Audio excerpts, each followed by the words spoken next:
Hello, Sarang गुरु में आप सभी का स्वागत है। मैं गौरव सिन्हा, आपका केमिस्ट्री टीचर। जैसा कि पिछले कई वीडियो में हमने देखा है कि सॉलिड स्टेट यानी ठोस अवस्था के बारे में हम लोग बाकी हमने डिटेल पढ़ लिया है। आज के क्लास में हम लोग बात करेंगे पैकिंग एफिशिएंसी का। पैकिंग एफिशिएंसी मीन्स संकुलन क्षमता।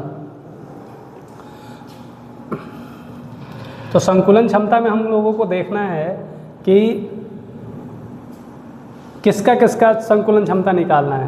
तो संकुलन क्षमता हम लोग निकालते किसका है, तो संकुलन क्षमता निकालेंगे कि जैसे हमने टाइप्स ऑफ यूनिट सेल पढ़ा हुआ है। तो टाइप्स ऑफ यूनिट सेल जो हमने पढ़ा हुआ था उसमें आप देखेंगे कि ये आपका जो पैकिंग एफिशिएंसी है उसका निकालने का फॉर्मूला है। और टाइप्स ऑफ यूनिट सेल में हमने ये देखा कि सिंपल यूनिट सेल या सिंपल क्यूबिक लैटिसेस होता है पहला। दूसरा जो टाइप होता है वो है face centred unit cell, face centred cubic lattices जिसको बोलते हैं, या फेस सेंटर्ड क्यूबिक सेल बोलते हैं, क्यूबिक क्लोज पैकिंग बोलते हैं, या हेक्सागोनल क्लोज पैकिंग बोलते हैं। इसके बाद हमारा जो तीसरा जो हमने पॉइंट ये पढ़ा हुआ था कि टाइप्स ऑफ यूनिट सेल, वो था बॉडी सेंटर्ड। ठीक है, तो यानी जितना हमने यूनिट सेल का टाइप पढ़ा था उसके पैकिंग एफिशिएंसी के बारे में हम लोगों को पढ़ना है, संकुलन क्षमता के बारे में पढ़ना है। तो चलिए हम लोग इस पे बात करते हैं कि संकुलन क्षमता पहले क्या होता है।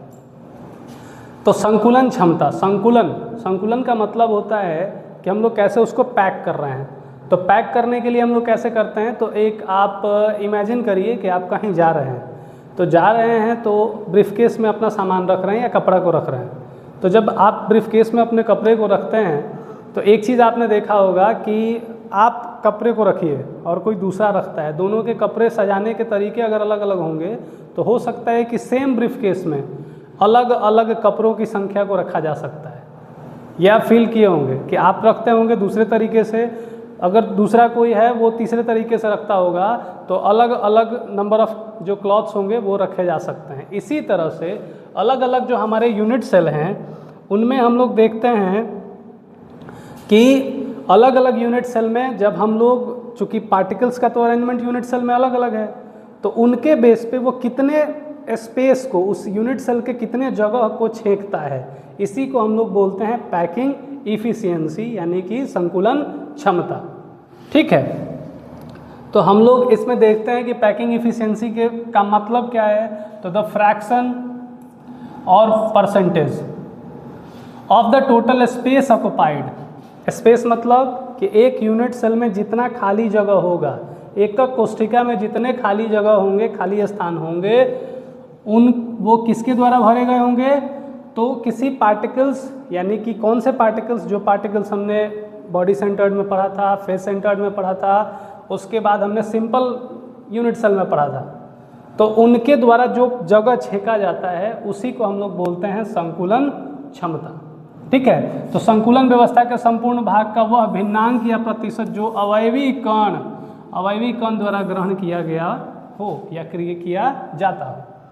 तो packing efficiency is equal to क्या हो जाएगा, तो the total volume of the particles into 100 by volume of unit cell. ये फॉर्मूला याद रखना है।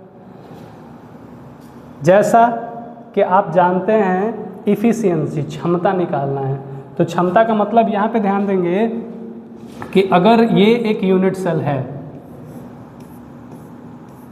ये एक यूनिट सेल है,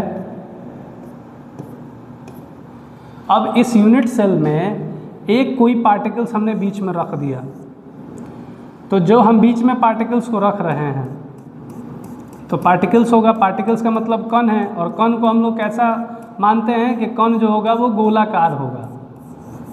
तो जब कण गोलाकार होगा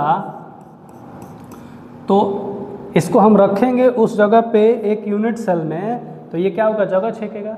तो उस यूनिट सेल का कितना जगह छेकता है उसी के बारे में हम लोग बात कर रहे हैं, उसी को हम लोग पैकिंग एफिशिएंसी या संकुलन क्षमता बोलते हैं।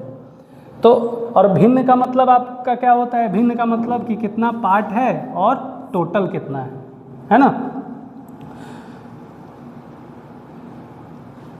अब हम लोग देखते हैं सबसे पहला, चूँकि पैकिंग एफिशिएंसी जितना टाइप्स का यूनिट सेल होगा, एकक कोष्ठिका की जितने प्रकार होंगे उतने ही प्रकार के हमारे पैकिंग इफ़िशियंसी होंगे कि किस तरह से पार्टिकल्स को हम सजाए थे, अब किस तरह से सजाएंगे तो कितना जगह किसी यूनिट सेल का वो कवर करेगा, उसी के बारे में हम लोग स्टडी कर रहे हैं।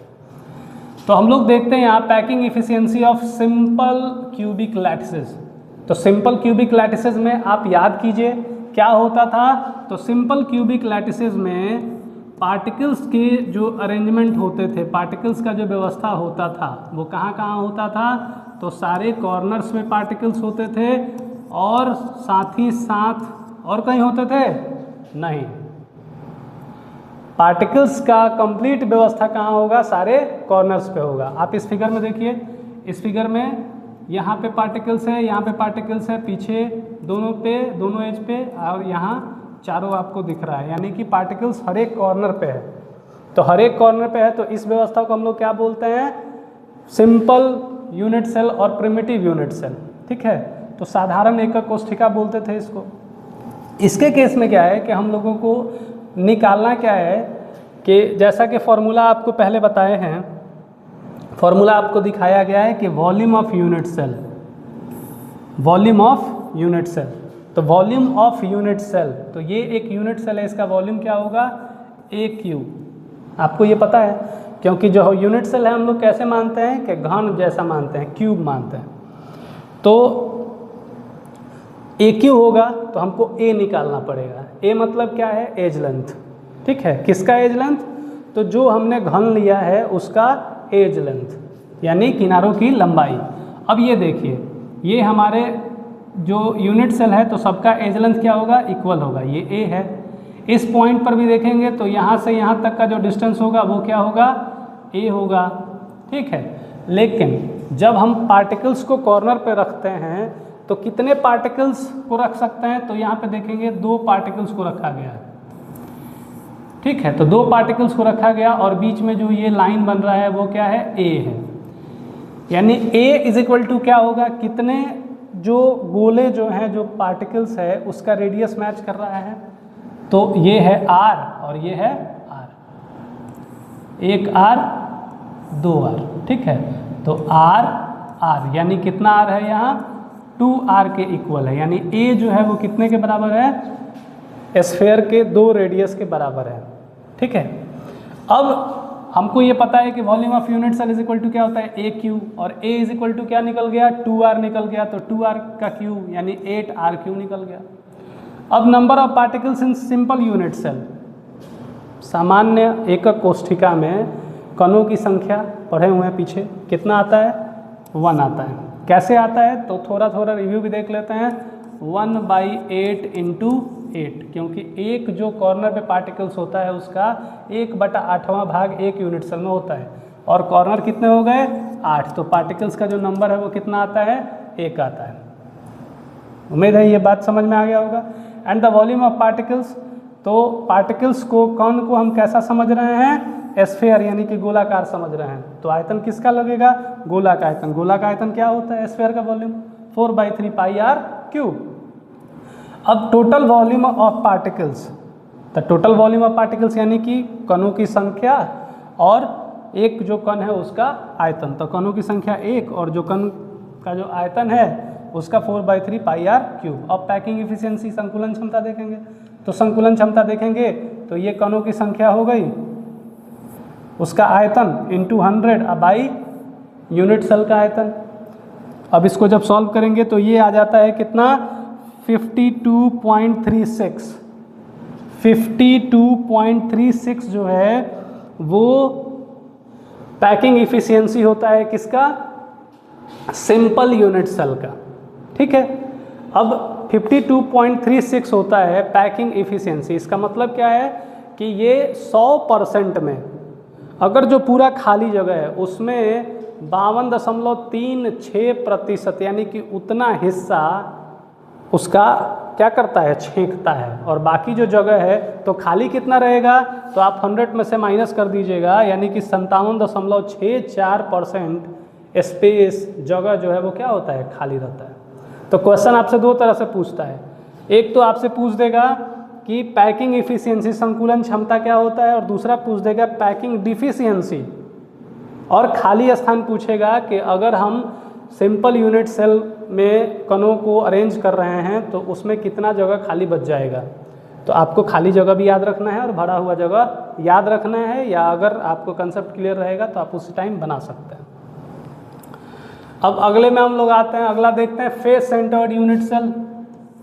फेस सेंटर्ड यूनिट सेल जिसको हम लोग FCC बोलते हैं, CCP बोलते हैं और HCP बोलते हैं, hexagonal close packing, cubic close packing and face centred cube. इसमें होता क्या है, तो इसमें आपको पिछले क्लास में ये बता दिया गया है कि फेस सेंटर्ड का मतलब क्या है, वैसे यूनिट सेल जिसमें जो आपके कॉन्स्टिट्यूएंट पार्टिकल्स हैं, अवयवी कण हैं, वो सारे कहाँ होते हैं, तो सब कॉर्नर पे होते हैं और साथ ही साथ कहाँ होते हैं, तो 6 फेस पर होते हैं पार्टिकल्स, है ना।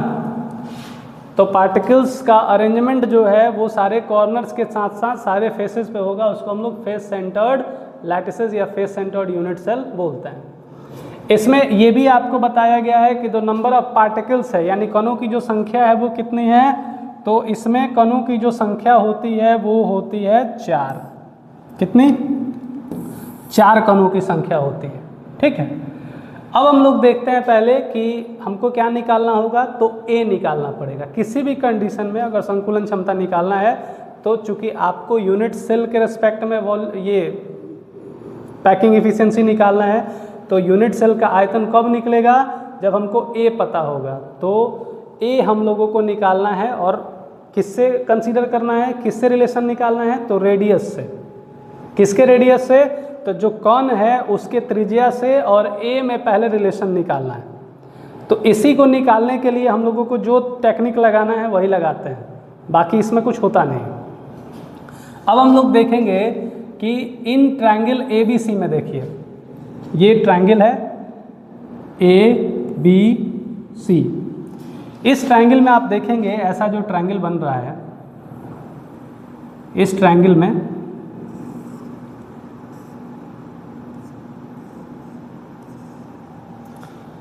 में आप देखिएगा angle B is equal to 90 degree का है। B जो है वो कितने डिग्री का है, 90 डिग्री का है। तो जब B 90 डिग्री का है तो आपको ये पता है कि अब ये समकोण त्रिभुज हो गया। तो समकोण त्रिभुज में क्या होगा, तो जो आपका B है, जो इसका कर्ण है, वो क्या हो जाएगा, तो AC square, AC square is equal to क्या हो जाएगा, AB square plus BC square, यानी AB square plus BC square is equal to, ये दोनों A है। A मतलब एज लेंथ है यूनिट सेल का, A square plus A square is equal to जोड़ेंगे क्या हो जाएगा, 2A स्क्वायर, यानी B square is equal to क्या हो गया, 2A स्क्वायर। तो B इज इक्वल टू क्या होगा, √2A होगा। B इज इक्वल टू क्या होगा, √2A होगा। और आप इसमें देखिएगा कि इस तरह का जब पार्टिकल्स का अरेंजमेंट है तो ये R है, ये भी R है, यानी ये तो हो गया कॉर्नर वाले पार्टिकल्स। अब बीच बॉडी में जो पार्टिकल्स, जो फेस पर जो पार्टिकल्स होते हैं, फेस वाला पार्टिकल्स का यहाँ से यहाँ 1 R और यहाँ से यहाँ 2 R, ये हो गया R प्लस R, और ये R और ये R। टोटल रेडियस कितना हो गया, तो 4 रेडियस, यानी कि हमारे पास 4 रेडियस का के सम के बराबर ये हमारा लाइन B आ रहा है ना। तो B इज इक्वल टू क्या हो जाएगा, 4R, यानी A के साथ रिलेशन अगर देखेंगे तो 4R बाई √2 या 2√2R। R के साथ A का क्या रिलेशन है, तो R is equal to A by 2√2। ये MCQ में बार बार पूछता है, कई बार आपसे पूछा जाएगा ये, और पूछा भी गया है कि A और R के बीच में क्या रिलेशन होता है। तो किसके रिगार्डिंग, तो वो पूछा जाएगा फेस सेंटर्ड यूनिट सेल में जब हम संकुलन क्षमता निकालते हैं तो एज लेंथ और उसके कणों की त्रिज्या के बीच में क्या संबंध होता है। तो आपको ये ध्यान देना है, याद रखना है कि A is equal to 2√2R और R is equal to A by 2√2। जैसा कि हम जानते हैं कि नंबर ऑफ पार्टिकल्स जो होता है क्यूबिक क्लोज पैकिंग में या फेस सेंटर्ड यूनिट सेल में 4 होता है, ठीक है। तो इस लिहाज से अगर हम देखें तो टोटल जो पार्टिकल्स का वॉल्यूम, जो आयतन होगा, वो कितना हो जाएगा 4 × 4/3 πr³। ठीक है। And volume of unit cell, अगर हम वॉल्यूम ऑफ यूनिट सेल निकालें तो वही चीज़ है, volume of unit cell is equal to क्या हो जाएगा AQ। Volume of unit cell is equal to क्या हो जाएगा AQ हो जाएगा। और AQ, तो A के जगह पर हमने R के साथ क्या रिलेशन निकाला था 2√2R। तो 2√2R किए तो क्या हो जाएगा 16√2R³ निकल जाएगा। ठीक है, तो 16√2R³ ये किसका निकल गया, तो वॉल्यूम ऑफ यूनिट सेल का निकल गया। तो हमने क्या क्या निकाल लिया यहाँ, पार्टिकल्स का टोटल वॉल्यूम निकाल लिया और यूनिट सेल का टोटल वॉल्यूम हमने निकाल लिया। अब देखेंगे जब हम, अब packing efficiency is equal to क्या हो जाएगा, तो packing efficiency is equal to total volume of particles into 100 by volume of unit cell.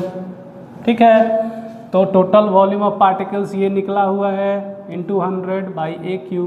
अब हम जो वैल्यू हमने उधर निकाला था इसको पुट करेंगे तो ये हमारा अप्रॉक्स आ जाता है, कुछ समथिंग आएगा डेसिमल में, लेकिन हम लोग 74% इसको बोल रहे हैं। तो 74% इसका क्या होता है, पैकिंग इफिशिएंसी होता है। यानी कि अगर हम सारे पार्टिकल्स को कॉर्नर पर रखें और पार्टिकल्स को यूनिट सेल के सारे फेसेस पर रखते हैं तो उस पार्टिकल्स के अरेंजमेंट को हम लोग फेस सेंटर्ड यूनिट सेल बोलते हैं। इस तरह के यूनिट सेल को अगर हम पार्टिकल से ढकते हैं तो जो यूनिट सेल का जगह है वो 74% जगह छेक लिया जाता है। तो रेस्ट कितना बच जाएगा, तो जाहिर है कि 100% स्पेस था, उसमें से 74% क्या हो गया, ऑक्युपाई हो गया, जगह छेक लिया गया, तो कितना बचेगा 26% जो है वो जगह बच जाएगा, जिसको हम लोग वैकेंट स्पेस भी बोलते हैं और पैकिंग डिफिशियंसी भी बोलते हैं। ये ध्यान रखना है। ठीक है, तो आपसे इस तरह का भी क्वेश्चन आपसे पूछा जाता है MCQ में। ये क्वेश्चन कई तरीके से पूछे जाते हैं। पहला पूछा जाता है कि A और R में क्या संबंध है, दूसरा पूछा जाता है कि फेस सेंटर्ड का पैकिंग इफिशिएंसी यानी संकुलन क्षमता कितना होता है, या तीसरा तरीका पूछा जाता है कि फेस सेंटर्ड में खाली जगह कितना बचता है। ठीक है, कितना प्रतिशत खाली जगह बचता है। तो ये 3 तरीके से क्वेश्चन आपसे पूछा जाता है। अब अगले टाइप पे हम लोग आते हैं packing efficiency in a body centred यानी कि BCC लैटिसेस। अब BCC हमने आपको पहले क्या बताया है कि कुछ भी आपको निकालना है आपको A के साथ R का रिलेशन निकाल देना है, यानी कि जो कण है उसका रेडियस और जो यूनिट सेल है उसका एज लेंथ यानी किनारों की लंबाई के बीच में संबंध निकाल दीजिएगा, वहीं आपका पैकिंग इफिशिएंसी निकल जाएगा। तो हम लोगों को क्या करना है, हम लोगों को अब बॉडी सेंटर्ड है तो बॉडी सेंटर्ड जैसा कि आपको पता है कि पार्टिकल्स कॉर्नर पे होते हैं और बीच बॉडी में होते हैं। तो बीच बॉडी यानी कि यूनिट सेल है, यूनिट सेल के बीच में लटका हुआ है। तो अब हम लोग इसमें यानी हम कौन सा लाइन खींचेंगे तो एकदम प्रॉपर तरीके से क्रॉस करेगा बीचों बीच, ऐसा हम लोगों को लाइन खींचना पड़ेगा।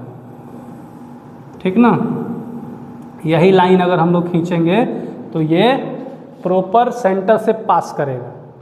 ठीक है, तो सेंटर से आप सारा खेल इमेजिनेशन का है। तो हमको क्या निकालना होगा, C निकालना होगा। ये जो C है C निकालना पड़ेगा। A और B हमने निकाला हुआ है, फेस पर डायगोनल हमने खींचा तो B निकल गया, एज लेंथ हमको पता है। अब हमको क्या करना है, फेस और एज लेंथ के साथ एक डायगोनल ऐसे खींचना है। ठीक, जैसे एक ये यूनिट सेल है, आपको बीचों बीच लाइन ऊपर से नीचे लेके आना है, एक कॉर्नर से लेके दूसरे कॉर्नर तक लेके आना है, लेकिन एकदम यूनिट सेल के बीचों बीच, फेस पर भी नहीं, एकदम सेंटर से क्रॉस करेगा ये लाइन। तो वो कौन सा लाइन होगा, तो वो लाइन होगा AF। क्या होगा, AF। जैसा कि हमने एक ट्रायंगल बना लिया, ट्रायंगल ADF बनाया, ADF है ना, इसमें D जो है वो 90 डिग्री है। यानी हम फॉर्मूला लगा सकते हैं कि अगर हमको कर्ण निकालना है, हाइपोटेनस अगर निकालना है तो C² क्या हो जाएगा, AF² बोलेंगे। ये सम होगा किसका, तो जो दोनों आपके एज लेंथ हैं, AD² प्लस DF²। ठीक है, तो A हमने AF AD को क्या बोल दिया, AD is equal to A square, A है उसका, और DF को हम B लिख रहे थे तो B स्क्वायर, यानी C square is equal to A square plus B square. तो A के जगह पर तो हमने A लिखा, ठीक है, लेकिन ये जो हम B निकाले थे अभी फेस सेंटर्ड में, तो फेस सेंटर्ड में A इज इक्वल टू क्या आया था, B इज इक्वल टू क्या आया था, 2A आया था, ठीक है, 2A स्क्वायर आया था, B square is equal to, आप देख लीजिए, देखते हैं हम इसमें, हमने यहाँ देखा था ना कि B इज इक्वल टू क्या निकला था, 2B square is equal to 2A square. अब यहाँ A square plus 2A square is equal to क्या हो जाएगा, 3A square, and C is equal to क्या हो जाएगा, √3A। अब यहाँ पे देखना है कि यहाँ भी तो 4 रेडियस आ रहा है, क्योंकि एक का व्यास है यानी डायमीटर है और 2 का रेडियस मैच करेगा, तो कितना रेडियस होगा, 1 2 3 4, ठीक है, तो 4 हो गया। अब रिलेशन कैसे आएगा, तो इसमें इसका A और R के बीच में ये रिलेशन है, ये एक क्वेश्चन है, एज लेंथ और रेडियस के बीच में क्या रिलेशन है, तो 4/√3R और R is equal to √3/4A, ठीक है, ये हमने रिलेशन निकाल लिया। तो जैसा कि हम जानते हैं कि number of particles in BCC is equal to क्या होता है, बॉडी सेंटर्ड में नंबर ऑफ पार्टिकल्स की संख्या 2। क्यों, क्योंकि पार्टिकल्स का जो अरेंजमेंट होता है बॉडी सेंटर्ड में कैसे होता है, तो सारे कॉर्नर्स